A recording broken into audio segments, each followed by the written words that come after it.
Hello বন্ধুরা, সবাই কেমন আছো? ভালো আছো? আশা করি ভালোই হবে। দেখো বন্ধুরা, কালকে হাটবার ছিল আমাদের এখানে। গেওখালি বাজারে হাটবার বসে শুক্রবার সোমবার করে, এমনি টাইমে সবজি বসে, সব কিছুই পাওয়া যায়, কিন্তু হাটবারের সময় একটু কম দামে পাওয়া যায়।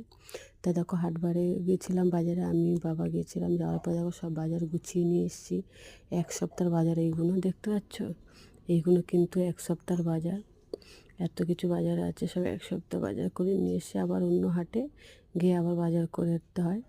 সবজিগুলো থাকে, শুধু মাছ আর মাংস খেতে হলে তখন কী করি, এমনি বাজার থেকে নিয়ে চলে আসা হয়। কিন্তু অন্য টাইমে হাটবারের সময় না প্রচুর সবজির দাম বেশি হয়, তাই জন্য আনা হয় না। দেখো কত কিছু সবজি কিনেছি, দেখেছো? এখন শীতের সময় সবজির প্রচুর দাম কম বলে আমি সবজি নিয়ে এসেছি। সবজি খাওয়া শরীরের পক্ষে ভালো। আর দেখো, আদা রসুন পেঁয়াজও কিনে নিয়ে এসেছি বেশি করে।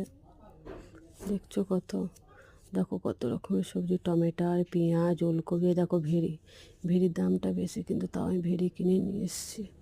শরীরের জন্য সব কিছু খাবার দরকার সবজি। বাই বাই বন্ধু।